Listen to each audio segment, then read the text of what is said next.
Isam Charour, en fait, je suis professeur à l'université de Lille depuis maintenant à peu près une quarantaine d'années. Et en tant que professeur, donc, j'ai fait un travail d'enseignement, donc au niveau de la licence ou du master. Dans un premier temps, dans le domaine du génie civil, les infrastructures, donc de transport, d'eau, d'énergie. Et depuis maintenant une vingtaine d'années, autour de la question de la ville, dont on va parler tout à l'heure. Et aussi, donc, j'ai une activité de recherche avec des jeunes pour essayer de faire avancer les connaissances. Il y a une vingtaine d'années, le constat, c'est qu'on a beaucoup de difficultés à gérer les villes. Quand on voyage dans les villes, on a toujours des problèmes. Des problèmes de transport dans certaines villes, des problèmes d'eau, d'énergie, etc. Et avec une complexité extraordinaire de la ville, parce que dans la ville, il y a beaucoup de composantes. Il y a des composantes, bien sûr, sociétales, les citoyens, les organisations, l'administration. Mais il y a toutes les infrastructures. On parle des infrastructures qu'on voit parfois, comme le transport, etc. Mais il y en a beaucoup qu'on ne voit pas, dans le domaine de l'eau, de l'énergie. Et le constat, c'est qu'on avait beaucoup de mal à les gérer. Donc, d'où toutes les difficultés qu'on voyait.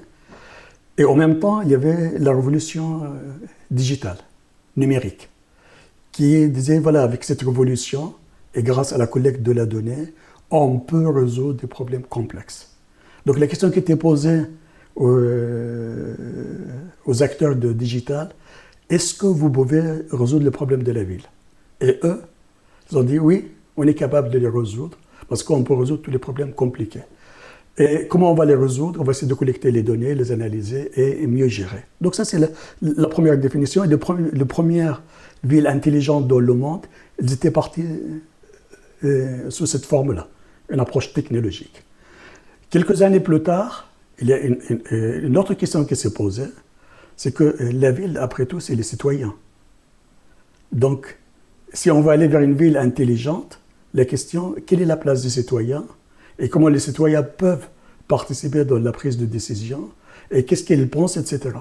Et donc, disons quand on parle de la ville intelligente, il faudra qu'elle soit centrée sur le citoyen et la technologie, elle est là uniquement pour nous aider à satisfaire les besoins des citoyens ou les demandes des citoyens.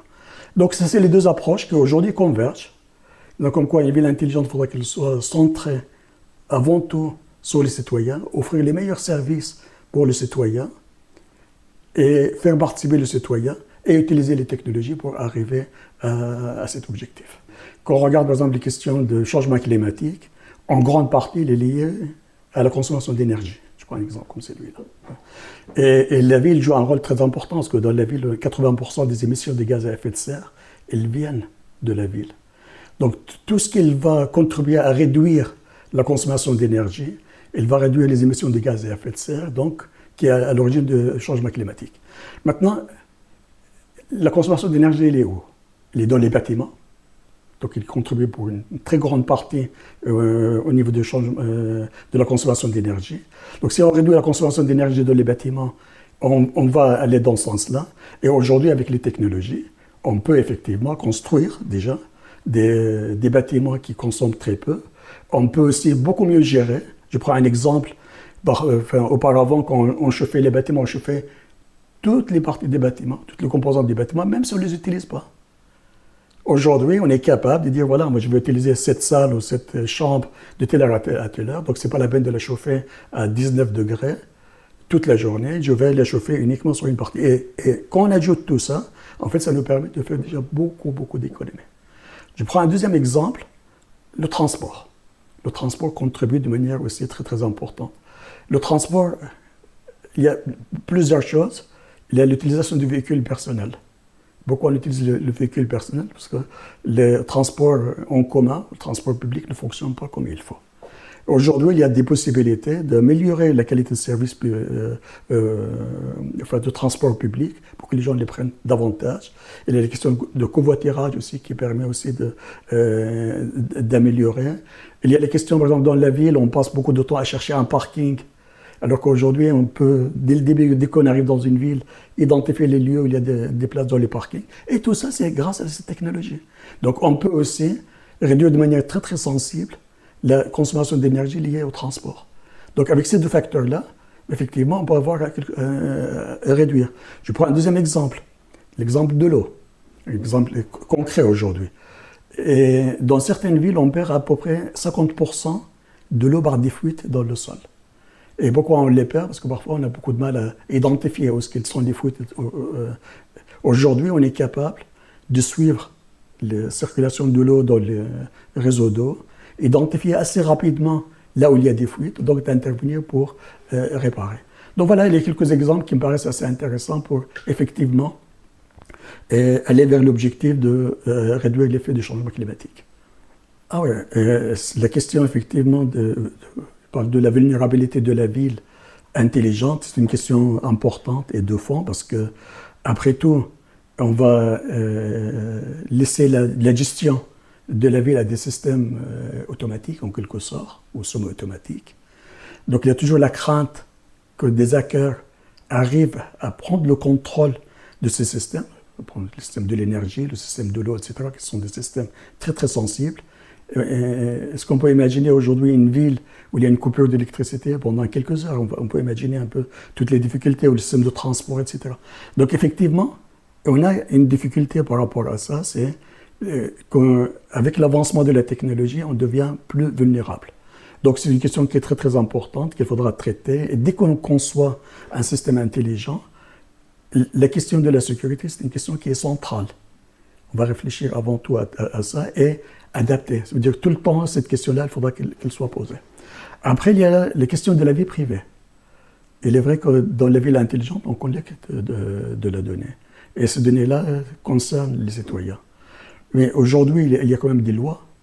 Au niveau européen, il y a la loi de la protection de la donnée qui s'applique.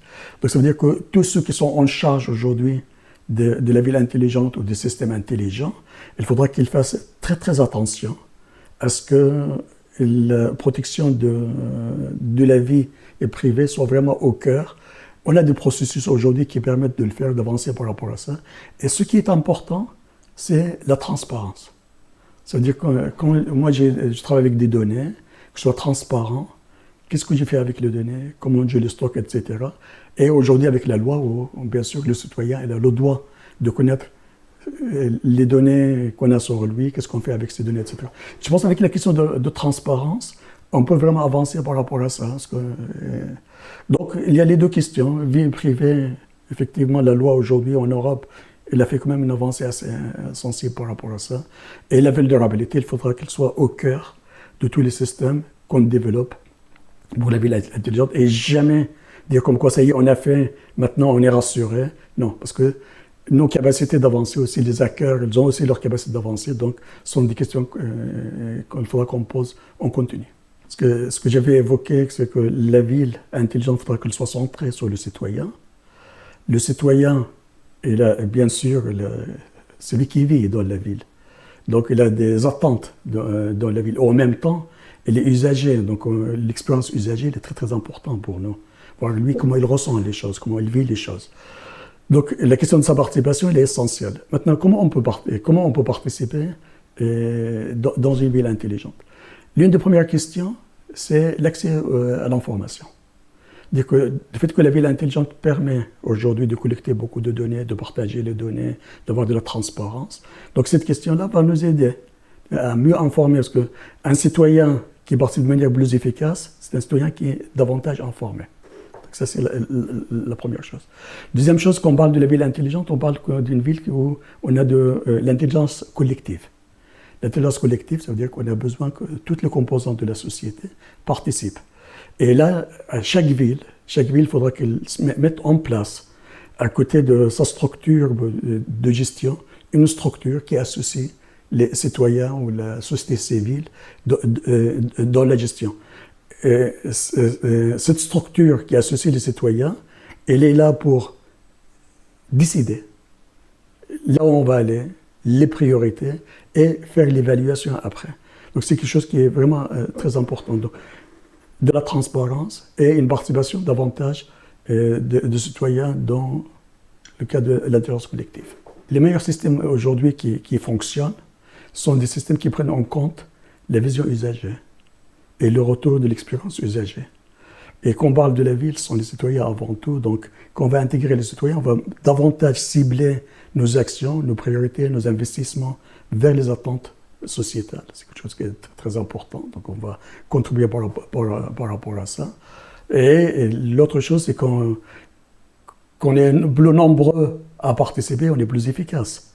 Le troisième élément qui est vraiment très important pour nous, c'est la ville, elle est avant tout basée, intelligente, elle est avant tout basée sur de la donnée, sur de l'information. Qu'est-ce qu'on fait pour avoir l'information? On va mettre des capteurs. Les capteurs vont nous collecter des informations. Mais le citoyen qui est un peu partout, et aujourd'hui avec le téléphone, il peut nous remonter aussi des informations, des observations, des évaluations. C'est ce qu'on dit aujourd'hui, c'est que le capteur le plus intelligent qu'on a dans la ville, c'est le citoyen. Donc, on fait participer le citoyen davantage de la ville intelligente intelligente sera davantage intelligente. Le premier exemple qu'on a eu sur les villes était plus avec l'approche technologique.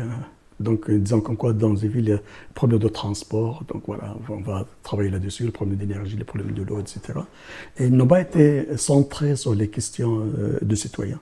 Maintenant, il y a quelques applications qui se développent, des applications collaboratives. C'est-à-dire qu'aujourd'hui, il y a un certain nombre de villes où il y a des applications où le citoyen peut l'utiliser pour remonter les informations et suivre aussi. Donc, c'est remonter d'informations. Il suffit seulement, je vois quelque chose dans la rue, je prends une photo, je fais une vidéo, je clique et ça remonte au niveau des responsables et je peux suivre aussi ce qui se passe. Là, ça se développe de plus en plus. Après, il y a toutes les applications qu'on a collaboratives qu'on utilise aujourd'hui, par exemple dans le transport. Quand il y a des embouteillages quelque part, le fait de remonter les informations par les usagers, ça nous permet de connaître l'état de trafic et d'éviter. Et il y a tout ce qui se développe aujourd'hui à travers les offres, par exemple, de logement, les offres de parking, les offres, etc. Il y a quand même pas mal de choses qui se développent, même s'ils ne sont pas organisés, mais ils vont dans le bon sens. Il y a davantage de participation des citoyens, de manière organisée ou pas organisée, peu importe. Ce qui est important pour nous, c'est qu'il y a des briques dans la ville qui se développent. Et ce qu'on peut espérer, c'est qu'à un moment donné, ces briques, on peut les lier pour arriver à quelque chose de plus important. Là, il faudra voir un peu comment ils fonctionnent. Il y a des briques qui ont été développées et qui sont gérées par le privé. Donc, avec une vision plutôt du privé, il faudra voir quand même de plus près comment ça marche. Et il y a des briques qui sont développées par la société civile, par des associations, etc. Donc, à des buts non lucratifs. Donc, effectivement, on va trouver un peu de tout dans ces briques. Mais ça ne veut pas dire que les briques ne sont pas utiles. Je pense que ce sont des briques qui sont utiles, la preuve qu'elles sont utilisées. C'est ça. Maintenant, il y a tout un travail de sensibilisation au niveau des citoyens pour leur dire « Ok, cette brique-là, elle est utile, mais ça serait bien quand même de comprendre ce qu'il y a derrière, comment elle fonctionne, etc. » Au niveau de la ville intelligente, l'objectif de développement durable et de la ville durable, elle est au cœur. Donc si je prends par exemple l'aspect économique, dans la ville intelligente, bien sûr, on va utiliser la technologie pour fluidifier et rendre nos systèmes plus efficaces. S'ils sont plus efficaces, c'est-à-dire qu'ils fonctionnent mieux. Il y a de nouveaux métiers qui arrivent, c'est quelque chose qui est très intéressant. Et il y a de l'attractivité. Aujourd'hui, des entreprises elles préfèrent aller s'installer, bien sûr, dans des villes. Il y a de la technologie, il y a de la paix sociale, parce que ça fait partie de ça. Donc, l'attractivité, elle va aussi se développer. Donc, sur le plan économique, il y a des développements spécifiques sur un marché qui est énorme. Et on peut imaginer que dans la ville intelligente, on va transformer les bâtiments, les infrastructures, etc. Mais ça fait un marché énorme, mais qui est quand même financé par les économies qu'on va faire. Donc, ce côté-là, il n'y a pas de souci. Après, sur le plan social. Sur le plan social, on parle de quoi? On parle de l'éducation, la santé, la culture, etc. Sur l'éducation, si on facilite l'accès aux sources d'éducation à ceux qui n'ont pas accès aujourd'hui, on va dans le bon sens. La même chose au niveau médical. Il y a beaucoup de zones aujourd'hui désertes où il n'y a pas de service médical. Ça peut, avec le service ou la ville intelligente, on peut offrir un certain nombre de services. Sur la culture aussi, aujourd'hui, il y a des streamings, etc., qui permettent aussi de faciliter l'accès. Donc, on peut faciliter les accès. Après, il y a au niveau de l'interaction sociétale. C'est quelque chose qui est très important. Il est vrai qu'avec les réseaux sociaux, on peut créer aussi différents groupes, différentes interactions. Même si on est éloigné, on peut interagir, on peut continuer. Donc, en termes de création des liens sociaux, ça peut aider. Mais il ne faut pas non plus faire de l'excès. Il ne faut pas qu'il remplace la présence physique. Et ça peut aider, mais il faudrait qu'elle soit toujours, bien sûr, associée à des présences physiques. Sur la partie environnement, on avait commencé par ça, hein, sur les questions, par exemple, le changement climatique, la consommation d'énergie, les questions de l'eau, la pollution, comment on peut surveiller la pollution, c'est un sujet aujourd'hui qui est très important. Et donc, là aussi, c'est sûr que la ville intelligente va contribuer aussi à réduire la consommation de ressources, les émissions. L'économie circulaire, c'est un sujet qui est très important. L'économie circulaire aujourd'hui, c'est quoi? C'est qu'on élimine d'avoir des déchets, un déchet transformé, ça donne des ressources. Donc, avec la ville intelligente, quand on met en connexion cette société, ce que je considère pour moi un objet que je ne veux pas utiliser, peut-être pour un autre, il en a besoin. Si je facilite un peu cette économie circulaire, ça va dans le bon sens. Et du fait que la ville intelligente, elle est basée sur la mise en communication. Donc, derrière tout ça, on peut aussi mettre beaucoup de services. Je dirais que, pour moi, la notion de l'intelligence ou la ville intelligente, elle est avant tout une question d'attitude. D'attitude, quel qu'il soit le niveau de développement. Quel qu'il soit le niveau de développement, parce que ça c'est important. C'est quoi? C'est comment moi-même je vais me comporter, comment je vais assumer ma responsabilité à une échelle individuelle ou à l'échelle de la famille ou à l'échelle plus grande, là où je suis, et d'une manière où je ne nuis pas à l'environnement, je ne nuis pas à la société, mais au contraire, je suis au service de la société. Et ça, je vais l'appliquer à tous les niveaux, au niveau individuel et au niveau des entreprises, au niveau des villes, etc. Donc, ce n'est pas lié au niveau de développement, c'est lié à est-ce qu'il y a une prise de conscience à faire le mieux de ce que je peux faire, le mieux de ce que je peux faire. Et le mieux de ce que je peux faire en associant les gens qui sont concernés, en profitant de tous les progrès technologiques, on essaie de trouver aussi les partenariats publics et privés, etc. Et ça nous donne beaucoup d'outils, énormément d'outils. Et je suis certain, avec tous ces outils-là, quel qu'il soit le niveau de développement, on peut faire beaucoup de choses. Et j'irai encore plus loin. Je dirais que les zones les moins développées, ce sont ces zones-là qui ont le plus besoin de cette approche, de cette attitude. Parce que si on les utilise bien, et je crois beaucoup dans leur efficacité, on va aller plus vite, de manière plus efficace, de manière où collectivement tout le monde contribue à cet objectif.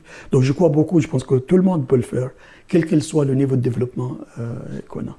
Mais c'est surtout, avant tout, c'est une question de prise de conscience et de responsabilité. En fait, le message que j'adresse aux jeunes, c'est vrai que quand je regarde autour de moi, on a beaucoup de messages pessimistes. Pessimistes pour les jeunes. Parce que l'avenir ne paraît pas radieux, avec tous les problèmes qu'on connaît, qu'ils soient au niveau économique, changement climatique, les guerres, etc. Je dirais que ça reste quand même aussi dans leurs mains. Après tout, c'est l'être humain qui construit son avenir, etc. Et je suis certain qu'une prise de conscience de tous ces problèmes-là qu'on a aujourd'hui et de la capacité de l'homme à agir pour réduire leur effet négatif et améliorer les effets positifs, j'y crois beaucoup. Donc, aux jeunes, je dis, soyez optimistes, mais dire qu'il faudra quand même que vous soyez conscients de toutes ces difficultés et utiliser le mieux possible tous les progrès qu'on a aujourd'hui. On a quand même beaucoup de chance d'avoir tous ces progrès, mais il n'y a pas que des progrès technologiques. Et il y a aussi cette relation qu'on a au niveau de la société, sentir responsable de la société, qu'on n'est pas tout seul. Il faut qu'on travaille tous ensemble là-dessus. Donc, il faut qu'on s'implique dans la société. Et je crois beaucoup aussi dans l'importance de la gouvernance. C'est-à-dire qu'il faudra que les jeunes aussi prennent les choses un peu en main. Parce que c'est ceux qui décident qui ont le plus d'impact sur notre société. Donc, prenez aussi votre part pour que la décision collective soit dans le bon sens pour vous et pour le futur.